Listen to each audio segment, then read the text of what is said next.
What is up, guys? I just read the latest chapter of Claymore, chapter 153, and I have to say, 9.5 out of 10. That's a very, very high rating. Just right off the bat, I have to rate it 9.5 out of 10.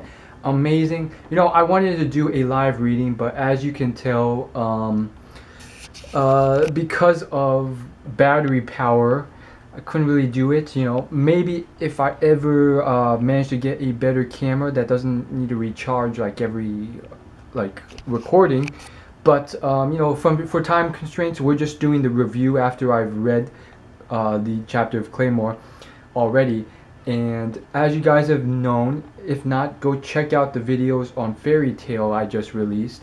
But basically, I tried out a new camera style, basically with a tripod, but the problem is, for it to work, it has to record me from the side. So you're not going to get this straight on effect anymore.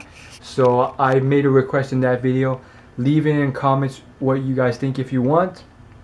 Tell me which of the three options you like. The first option is what I've always been doing, which is what I'm doing now, holding it with my hand. Second is with the tripod. And third is via the laptop recording, which will have the first, you know, straightforward effect, but there will be audio diminishment in quality of audio as well as possible video diminishment. Check back on certain videos a year ago released on this manga review channel, and you'll see the ones I'm talking about. Anyhow, this chapter, you know, excellent, and I gave Fairy Tale a very harsh rating this week. I think it was like 6 out of 10. So you know that I can be very critical, but at the same time I can be very praiseworthy. This chapter was mainly such higher rating, despite it being a very good chapter. It was mainly because of everything building up until this point. It's kind of like you can't just rate a chapter on its own. Or judge a piece of art on its own at times. You have to sort of judge everything together. Somehow, like America's Got Talent or American Idol, a singing or talent competition where if I were the judge, I couldn't just judge a singer off that one song she performed, because it would be a foolish decision if she screwed up on that one song, but the last 10 songs she did before that were ridiculously good. To just, you know, cut her right there and then would be a stupid decision. Anyhow, this is a great chapter. There's so much to talk about. Let's just get started. I'm going to do my standard play-by-play review discussion, page by page. So we're starting on the first page, and I'm assuming you guys have read it already with everything already consumed, so no spoilers. But I will be talking about the chapter. So the first thing is pretty much a restatement of the end of the last chapter, which is that every surviving member, pretty much every surviving Claymore still alive, has decided to observe the fight between the two strongest people in all of Claymore as of so far.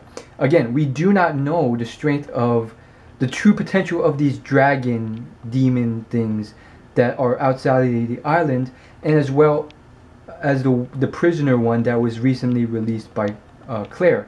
We don't know how strong they are. Potentially they're twice or 50 times as strong as anyone we've seen yet, which would probably be something I would want once this arc ends, because you're not going to see progression in these sort of fighting arcs similar to Dragon Ball Z or Toriko unless you see a progression in power level.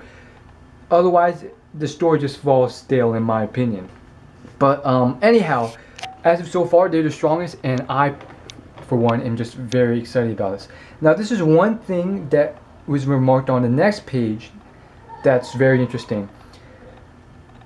So it was asked who this Yoki, who the source of this vast Yoki was, because apparently it is the strongest Yoki ever sensed in the Claymore universe so far, even stronger than Teresa's. I mean, not Teresa, Priscilla.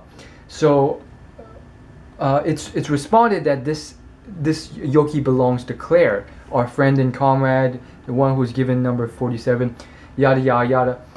Again, just very, very awesome in my opinion, that one statement, because remember, back when that chapter was released, you know, ages ago, when Claire was given number 47 and laughed and ridiculed because it's the lowest number, it's ridiculously funny, or not funny, but like I felt really sad for Claire, because it seemed very apparent that she was this, you know, successor or heir of the strongest number one ever, and on top of that, she's, you know, she on her back she's carrying all this honor and dignity and history from Teresa and her death, and she's done this new thing where she rather than eating the flesh, fusing the flesh of half of those demons, she decided to take up Teresa's flesh. And at that point in time, at least from my perspective, it was very, very clear that the author had not yet decided what to do. He could have easily decided to make Claire a simple weakling. It could have been another play on that whole manga, or not even manga, but fictional theme where one of the main characters is weak throughout, but still manages to achieve success that people stronger than him or her will never achieve. Cough cough Toriko, cough cough other manga. So it could have been like Clay. I very much felt that the author at that point had not decided. It wasn't like, okay, I'm going to deliberately make Claire number 47 so that one day, you know, hundreds of chapters later, well, not hundreds of chapters, it's only 153 chapters in, but, you know, dozens of chapters later, she will prove everyone wrong by becoming the strongest power level Claymore has ever seen, despite right now she's being ridiculed for being number 47 and the weakest. I think at that point the author had not decided. He was still debating, maybe I should just keep Claire weak. I don't really know yet. It is very clear that she was one of the main characters, but at that point in time there's a lot of mystery involved, and potentially anyone could have become the strongest person ever. And there was a lot of freedom to decide.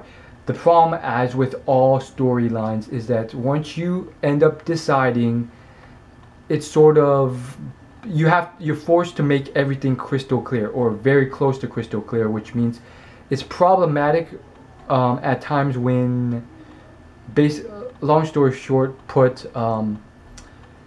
you pretty much set it so that these characters are going to be weak. So it's pretty much clear that, hey, Claire's the strongest, the others are weaker / weak in comparison. So it's disappointing to those who have been rooting for others to be the strongest.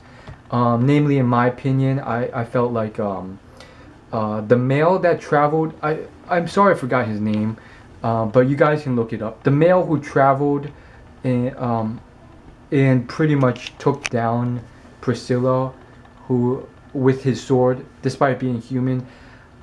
There was a time when, for sure, the author was debating, should I make him potentially the strongest character in the series?